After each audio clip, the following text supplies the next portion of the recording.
Welcome back, scholars. We are studying the rather enigmatic poetry of T.S. Eliot, and this one is no different from the rest in its scope and its enigmaticness. The only difference between this and The Wasteland is its length. Now, one thing you'll need to know about T.S. Eliot, he makes a lot of references to history, to literature, to other things. He was a polymath. He learned many things. He read a lot of mythology. He wanted to learn Phoenician, so he learned how to read Sanskrit, just to understand it better, to understand the world better. And he was a bit of a show-off. He was a very smart person, and he wanted you to know that, as is referenced in your poetry. If this has you scratching your head or perhaps shuddering a little bit, then he has done his job. So let's take a look at this poem, The Hollow Men.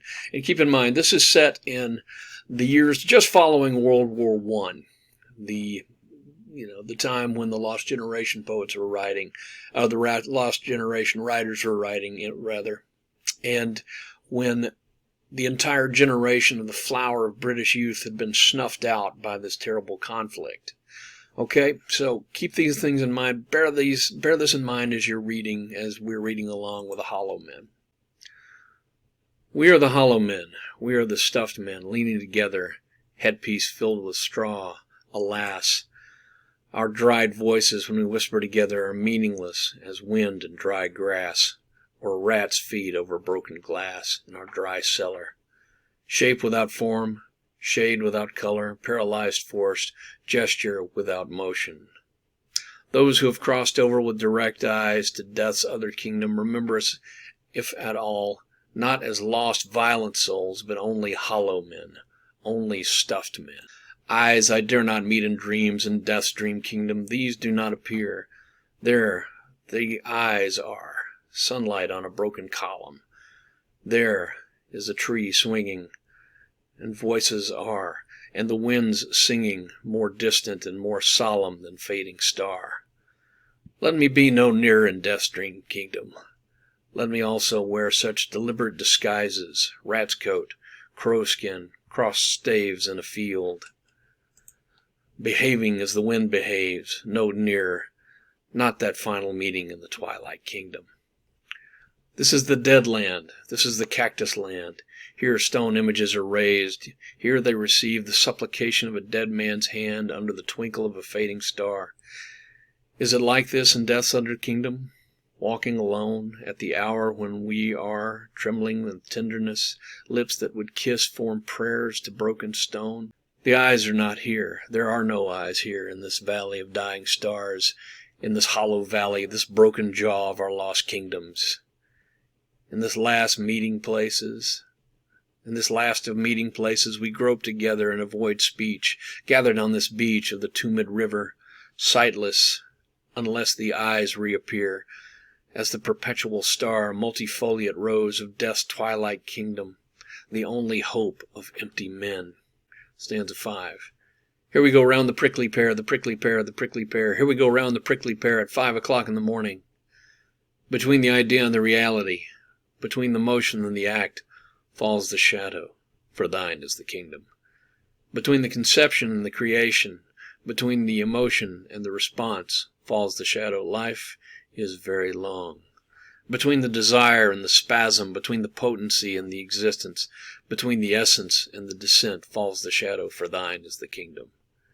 For thine is, life is, for thine is the, this is the way the world ends, this is the way the world ends, this is the way the world ends, not with a bang, but a whimper. Okay. So, we have T.S. Eliot here looking at the world he knew, the world after World War I, and he's looking at these folks and he says, we don't do anything. We're just hollow. We're stuffed, leaning together, a headpiece full of straw, alas. Right? He says, our dry voices when they whisper together are quiet and meaningless as wind on dry glass, or rat's feet over broken glass in our dry cellar. Okay, he says, when we speak at all, we don't really say anything worth saying. There's no meaning to it, right? Shape without form, shade without color. Now, you are students there. You know what that is, right? That's a paradox. It's impossible. You can't have a shape without a form. You can't have a shade without a color. Paralyzed force. Right? Again, another paradox. Paralyzed force, gesture without motion. Yes. We don't do anything. Those who have crossed with direct eyes to death's other kingdom remember us, if at all, not as lost, violent souls, not only as the hollow men, but the stuffed men. And what he's saying here, he goes, those who went before us, those who have died, our great-great-grandparents, those who have struggled and lived and created, if they see us at all, if they remember us at all, we don't think of us as lost, violent souls, people who did anything. At least Guy Fawkes did something, right? But they think of us as the hollow men, the men who did nothing, the people who had no purpose, right? Remember what I said about the lost generation, how this is a group of people who came back from World War I and had no desire, no drive, no impetus to do anything but exist until they didn't exist anymore. Yes. And so looking at the London of the late 1920s, the years after World War I, this is what he sees. He sees a landscape where there is nothing. They're just hollow men. They're just people existing, and they're not living their lives. They're just moving through them, shuffling through them like scarecrows. Okay, stanza 2. Eyes I dare not meet and dream in death's dream kingdom. These do not appear. There the eyes are. Sunlight on a broken column. There is a tree swinging. The voices are, and winds singing, more distant and more solemn than a fading star. Okay, he goes, eyes I dare not meet in dreams in death's dream kingdom. Right? If you were to go across to death, to the other side, right? If you meet the people you knew, your great-great-grandmother, your grandmother, those who knew you, and you say, they ask you, they look you in the eye and say, what did you do with your time on earth? What did you do with your life? What victory did you win for mankind, or at least for your family? And you have nothing to tell them. Right? There's this fear, this dread. Not that final meeting in the Twilight Kingdom. I don't want to see these people. I don't want to meet them, because let me be no nearer in Death's Dream Kingdom. So let me hide in such deliberate disguises like the skin of a rat or a crow. Cross staves in the field, which is, essentially you make an X and you mount a scarecrow on. Yes. Don't let me have to face these people. Let me be disguised as something else, something empty and worthless, or wild, predatory. Okay, not that final kingdom, the Twilight Kingdom. Stanza 3, he's talking about London. He said, this is the dead land, the cactus land. Here stone images are raised. Here they receive the supplication of a dead man's hand under the twinkle of a fading star. Right? He goes, we don't worship anything. We don't do anything. We don't believe anything here. This is the dead land. This is the cactus land. It's a desert. Here stone images are raised, and here they receive supplication. Like, we're building idols, and it receives only the supplication of a dead man's hand. Worthless worship, right? Yeah. Is it like this in Death's Other Kingdom, he asks, walking alone at the hour when we are trembling with tenderness, lips that would kiss form prayers to broken stone? Is it like this in beyond this world? Is it just as bad? Do we walking alone in an hour when we're trembling with tenderness, when we long for something, lips that would kiss form prayers to broken stone? We're not, he says, one of the things that he points out is people are having more sex, but there's no love. Trembling with tenderness, lips that would kiss form prayers to broken stone. You're praying to false idols, broken idols at that. Yes. Stanza 4, he says, the eyes are not here. There are no eyes here in this valley of dying stars, this hollow valley, the broken jaw of our lost kingdoms. And the last of meeting places, we groped together and avoid speech, gathered on this beach of the Tumbid River. And this is a reference to Greek mythology and the Hadean realm. Right?